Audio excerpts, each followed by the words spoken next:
अजमल जामी ने भी हमें ज्वाइन किया है सुनो न्यूज़ पे। आप मेरे से पहले हैं, मुझे साल से ज़्यादा हो गया है। मुझे बड़े अच्छे तरीके से याद है जब जनरल सजाद रसूल से भी और जनरल आरिफ वड़ाई से मुलाकात हुई। आई एम श्योर आप लोगों को भी उन्होंने कहा होगा, उनसे पूछते थे कि मेन थीम क्या है ना, आप लोग करना क्या चाहते हैं चैनल के साथ। तो वो 3 चीज़ें बताते थे कि जी अल्लाह के दीन के लिए हमने करना है, मखलूक खुदा के लिए करना है और मुल्क के लिए करना है। ये जुमले हबीब अकरम साहब ने भी सुने होंगे, ये जुमले जो हैं वो अजमल जामी ने भी सुने होंगे। सुनो पे जो आया है, जिसने ज्वाइन किया उसने सुने हैं। एंड प्लस जो अभी recently war on terror series आपने शुरू की है हबीब साहब, जो 4 महीने तकमील पाकिस्तान मूवमेंट के शोज मैंने किए, जो बाकी अल्लाह के दीन के लिए प्रोग्राम्स चल रहे हैं, ये वो शोज हैं जो आपको बिजनेस नहीं देते, उनसे रेवेन्यू जनरेशन नहीं होती। तो कामरान खान साहब, अगर यहाँ एक चैनल पे सुनो न्यूज़ वो प्रोग्राम्स दिखा रहा है आवाम को, नाजरीन तक वो चीज़ें पहुँचाने की कोशिश कर रहा है जिस पे पैसा ना बनता हो, क्योंकि हमारे अनफॉर्चुनेटली वो शोज़ रेटिंग्स देते हैं और वही पैसा भी जनरेट करते हैं जहाँ सनसनी हो, जहाँ पे सिर्फ और सिर्फ सियासी जुमलेबाजियाँ हों, एक दूसरे पर इल्ज़ामात की बौछार हो। तो फिर आप कैसे उस चीज़ को या उन लोगों को, मैनेजमेंट को इससे जोड़ सकते हैं जो कि चैनल में नहीं पैसा बनाने की कोशिश कर रहे हैं? जी बिल्कुल, शुक्रिया। सबसे पहली बात तो ये कि इसमें ये जो आपने अभी बात की ना कि आपने ऐसे प्रोग्राम्स किए और वो नेशनल इंटरेस्ट में और रिलीजियस इंटरेस्ट में किए जो कि किसी तरीके से भी आपको रेवेन्यू नहीं दे सकते थे, कमर्शियल इंटरेस्ट जो था वो उसमें इन्वॉल्व नहीं था।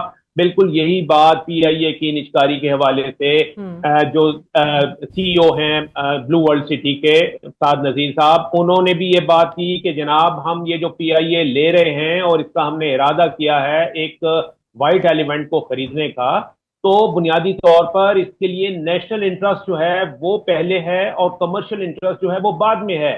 उन्होंने मिसाल दी है कि नेशनल इंटरेस्ट तो ये कि हम ये समझते हैं कि ये एक नेशनल एंटिटी ऐसी है जो कि फ्लैग कैरियर है, फ्लैग कैरियर पाकिस्तान का जो है वो झंडा उठाकर चलती है, तो ये पाकिस्तान की पहचान है, नेशनल एंटिटी है। इसको किसी गैर मुल्की कंपनियों में, गैर मुल्की हाथों में नहीं जाना चाहिए।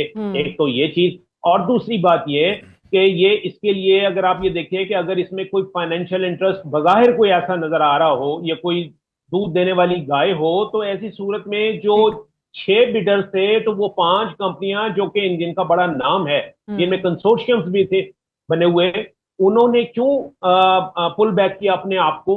वो क्यों छोड़ के चले गए मार्केट? अगर ये इतना ही जो है वो हॉट केक था पीआईए, तो वजह यही है कि पीआईए जो है वो आपको जो है उसमें उसमें कर्जों में डूबा हुआ है। 200 बिलियन के कर्जे हैं। इसके अलावा इसके जो रनिंग एक्सपेंसेस हैं वो 260 अरब रुपए के हैं।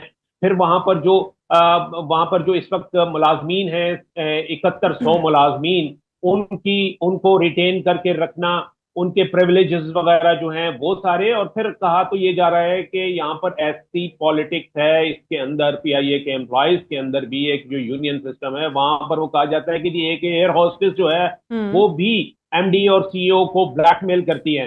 तो इस तरह की चीजें हैं जब यानी पूरे आवे का आवा बिगड़ा हुआ हो। कभी फोन की स्मगलिंग हो रही होती है वो सीसेस के जरिए, कभी जो है वो ड्रग स्मगल हो रही होती है। 18 फोन जिस्म के साथ बांधे हुए। बिल्कुल।